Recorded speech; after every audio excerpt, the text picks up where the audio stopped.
Jadi berkaitan dengan waktu sholat ini sebenarnya kan sudah ditetapkan sama Nabi alaihi salatu wassalam. Waktu subuh ketika fajar shadiq terbit. Berkaitan dengan definisi fajar shadiq ini mungkin di beberapa daerah berbeda jemaah. Sehingga yang terakhir ini kalau nggak salah di Indonesia Muhammadiyah itu sudah merevisi jadwal sholat subuh mereka. Kira-kira mundur 8 menit. Karena mereka mengikuti derajatnya berbeda yang mereka ikuti. Kalau salah 18 derajat kayak gitu ya. Kembali kalau ditanyakan tadi, mana yang harus diikutin? Sebenarnya Ana lihat yang diikutin itu yang lokal. Yang lokal. Kemudian kalau bicara yang lokal sendiri-sendiri kadang-kala terjadi perbedaan di antara mereka. Ustaz. Sehingga kita bingung. Kalau Ramadan ini maunya kita kan memilih yang lebih cepat gitu ya, puasanya lebih pendek. Apakah diperbolehkan seperti itu? Tinggal bertanyalah kepada alim ulama yang ada di sana. Kalau niatnya memilih yang paling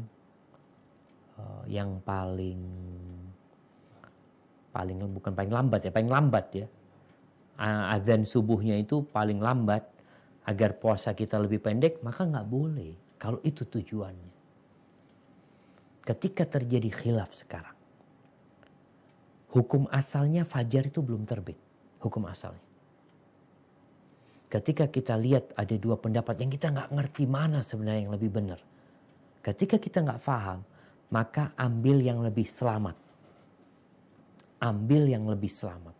Karena sejatinya kita sahur umpamanya kalau subuhnya jam 5, kita sahur jam 4, kemudian kita makan jam 4, lalu kita nggak makan lagi, kita sudah terhitung sahur. Memang ada anjuran mengakhirkan sahur. Semoga itu sudah termasuk mengakhirkan sahur kita. Jadi kita lebih selamat sekarang. Nah, cuma tinggal bicara masalah sholatnya Pak Ustaz. Takut kita sholat sebelum fajar terbit. Kan bisa jadi yang mengatakan, umpamanya azannya tadi jam 5, anggap jam 5. Satu mengatakan jam 5, 15 menit. Yang satu jam 5. Kita sahurnya ikut sampai jam 5. Jam 5 kita berhenti makan sudah. Tapi sholatnya ikut yang lebih akhir. Karena lebih pasti lagi fajarnya sudah terbit. Kalau yang sebelumnya itu lebih pasti buat kita ini masih malam. Belum terbit fajarnya jelas. Karena ada yang mengatakan jam 5 sama jam 5.15. Berarti Ana milih yang jam 5. Ana berhenti sahur jam 5. Udah alhamdulillah lebih selamat buat Ana. Karena Ana nggak ngerti mana sebenarnya yang benar di antara dua jadwal tersebut. Karena ketidakmengertian itu milih yang lebih awal. Tapi untuk sholatnya, maka milih yang lebih akhir. Karena sudah dipastikan kalau jam 5.15 ya pasti fajar terbit sudah. Karena khilafnya cuma 2 antara jam 5 sama jam 5.15 gitu loh. Yang jelas itu kalau ikut pendapat pertama ya sudah terbit, ikut pendapat kedua ya juga terbit sudah. Nggak ada khilaf ketika kita sholatnya jam 5.15 menit. Insya Allah itu lebih selamat buat kita. Mungkin seperti itu yang bisa dilakukan ya. Berkaitan dengan ketika terjadi khilaf dan kita nggak tahu mau ikut yang mana. Kalau bicara waktu asar, sama juga. Usahakan kita, ini berkaitan dengan sholat duhurnya. Kalau ada satu mengatakan sholat asar itu jam 3.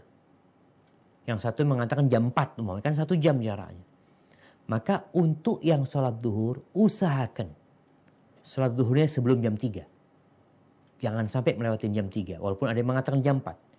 Untuk sholat asarnya, usahakan setelah jam 4.